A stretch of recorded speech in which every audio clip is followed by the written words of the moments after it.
দৃঢ় সংকল্প, অদম্য জেদ, হতাশা ভুলে এগিয়ে যাওয়া কিংবা নিয়ম অনুবর্তিতা, এসবের সংমিশ্রণ খুবই কম খেলোয়াড়ের মধ্যে দেখা যায়। আজ আমরা আলোচনা করব এমনই এক খেলোয়াড়কে নিয়ে, যিনি এক হতদরিদ্র পরিবারে জন্মগ্রহণ করে এসব কিছুর সংমিশ্রণে বড় হয়ে নিজেকে প্রমাণ করেছেন ক্রিকেটের বিশ্বমঞ্চে, যার ভয়ঙ্কর বোলিং দেখে আপ্লুত হয়েছেন ভারতের অন্যতম সর্বকালের সেরা ব্যাটসম্যান শচীন টেন্ডুলকার।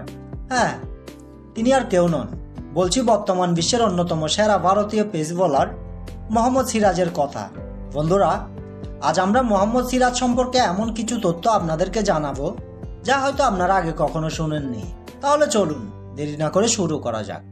মোহাম্মদ সিরাজ হলেন একজন ভারতীয় তরুণ ক্রিকেট বোলার, যিনি তার ভয়ঙ্কর বোলিংয়ের জন্য পরিচিত। তার উচ্চতা 5 ফুট 10 ইঞ্চি এবং ওজন 67 কেজি। তার জার্সি নাম্বার 13। তিনি একজন ডানহাতি মিডিয়াম ফাস্ট বোলার। বর্তমানে তিনি ভারত জাতীয় দল এবং ইন্ডিয়ান প্রিমিয়ার লিগ IPL এর রয়্যাল চ্যালেঞ্জার ব্যাঙ্গালোরের হয়ে খেলেন। বর্তমানে তিনি ICC পুরুষদের ODI বোলিং র্যাঙ্কিংয়ে 1 নম্বর স্থানের অধিকারী।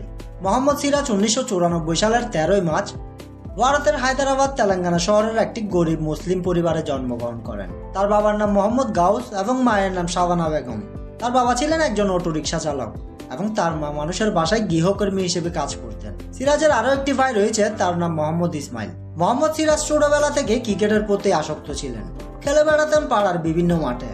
প্রথমে তিনি একজন ব্যাটসম্যান হিসেবে খেলতে ভালোবাসতেন। পরবর্তীতে তার বন্ধুদের পরামর্শে একজন বোলার হিসেবে খেলতে শুরু করেন এবং কঠোর পরিশ্রমের মাধ্যমে নিজেকে একজন দক্ষ বোলার হিসেবে গড়ে তোলেন।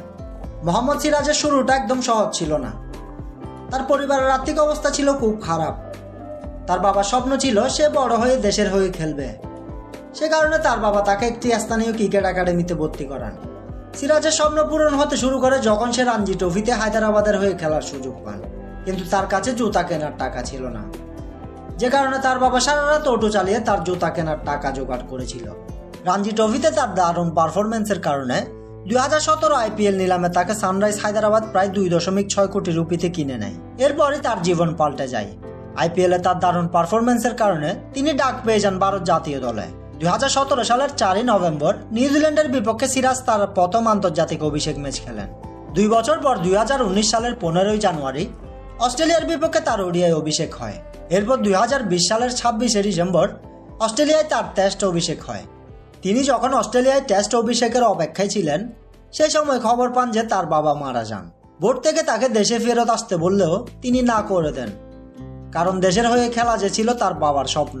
2018 সালের IPL এর নিলামে রয়্যাল চ্যালেঞ্জার ব্যাঙ্গালোর তাকে কিনে নেয় এবং বর্তমানে তিনি সেখানেই খেলেন।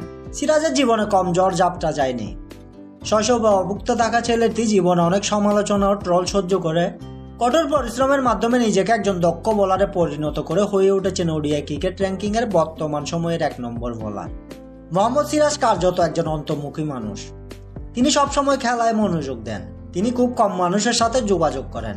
ছোটবেলা থেকে দরিদ্রকে কাছ থেকে দেখেছেন বলে আশেপাশের শহরের শিশুদেরকে তিনি বিনামূল্যে প্রশিক্ষণও দিয়ে থাকেন। তিনি খুবই লাজুক ব্যক্তিত্বের অধিকারী হলেও মাঠে দেখা যায় তার ভিন্ন রূপ। তিনি বিরিয়ানি ও মিষ্টি খেতে বেশ পছন্দ করেন। মোহাম্মদ সিরাজ বর্তমানে অবিবাহিত। তার প্রিয় খেলোয়াড় বিরাট কোহলি। বলিউডে তার প্রিয় নায়ক শাহরুখ খান এবং প্রিয় নায়িকা কারিনা কাপুর। বর্তমানে মোহাম্মদ সিরাজের মোট সম্পদের পরিমাণ প্রায় 6 মিলিয়ন। তিনি ইনস্টাগ্রাম ও টুইটারে সক্রিয় থাকেন এবং নিজের খুশির মুহূর্তগুলো সেখানে শেয়ার করেন। ইনস্টাগ্রামে তার 2.1 মিলিয়ন এবং টুইটারে 268K ফলোয়ার রয়েছে।